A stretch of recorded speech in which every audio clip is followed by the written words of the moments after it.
ગુજરાતમાં શિક્ષણની કથળતી જતી હાલતનો વધુ એક કિસ્સો સામે આવ્યો। અમરેલી જિલ્લાના સાવરકુંડલાના ભમ્મરની જે સરકારી શાળા છે ત્યાં શિક્ષકોની અછતના કારણે વિદ્યાર્થીઓનું ભવિષ્ય અંધકારમય બની ગયું છે। આ અંગે ગ્રામજનો દ્વારા ઉગ્ર રજૂઆતો કરવામાં આવી છે। સાવરકુંડલા તાલુકાની સરકારી શાળાઓમાં શિક્ષકોની ગંભીર ઉણપે શિક્ષણની ગુણવત્તાને અસર કરી છે। ભમ્મર ગામની શાળામાં શિક્ષકોના અભાવે વિદ્યાર્થીઓ સરકારી શાળાઓ છોડી રહ્યા છે અને વાલીઓ મજબૂરીવશ પોતાના બાળકોને ખાનગી શાળામાં મોકલવા માટે મજબૂર બન્યા છે। શાળાઓમાં કમ્પ્યુટર, વ્યાયામ અને મુખ્ય વિષયોના શિક્ષકોની અછત છે, જ્યારે ઉપલબ્ધ શિક્ષકો અને અન્ય કામગીરીમાં વ્યસ્ત રહેતા શૈક્ષણિક કાર્ય ખોરવાઈ ગયું છે।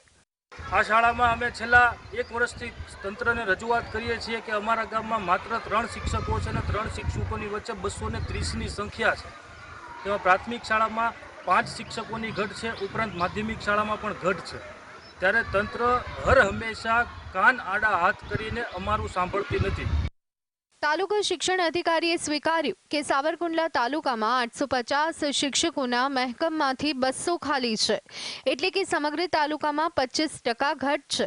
આ સ્થિતિએ ખાનગી શિક્ષણને પ્રોત્સાહન આપ્યું છે।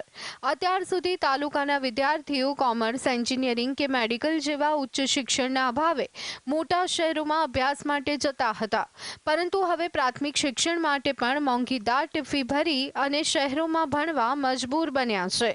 ગ્રામજનોએ વારંવાર રજૂઆતો કરી, પરંતુ ભરતી પ્રક્રિયા ચૂંટણીની આચાર સંહિતામાં અટવાઈ જાય છે। માધ્યમિક અને ઉચ્ચતર માધ્યમિક શાળાઓ માટે ભરતી થઈ, પરંતુ પ્રાથમિક શિક્ષકોની ભરતી બાકી છે। કે સાવરકુંડલા તાલુકામાં 850 શિક્ષકોનું મહેકમ છે, તેની સામે 650 શિક્ષકો છે, એટલે માત્ર ને માત્ર 200 શિક્ષકોની સાવરકુંડલા તાલુકામાં ઘટ છે। ઉપરાંત તેને એ પણ સ્વીકાર કર્યો હતો કે સાવરકુંડલાની તમામ શાળાઓમાં તમામ શિક્ષકો પૈકીના મહેકમમાં આજે 25%નું મહેકમ દરેક સ્કૂલમાં ખાલી છે। આ વ્યવસ્થા પણ દર્શાવે છે કે આજે ગુજરાતમાં શિક્ષણ પરિસ્થિતિ કઈ રીતે છે। ગ્રામજનોએ આવનારા 20 દિવસની અંદર ભમ્મર ગામ તથા તાલુકાની તમામ શાળાઓમાં યોગ્ય વ્યવસ્થા કરવામાં નહીં આવે તો આંદોલનની ચીમકી ઉચ્ચારી છે। જોવું રહ્યું કે સરકાર આ ગંભીર સમસ્યા પ્રત્યે ક્યારે ધ્યાન આપશે। Bureau report, GSTV।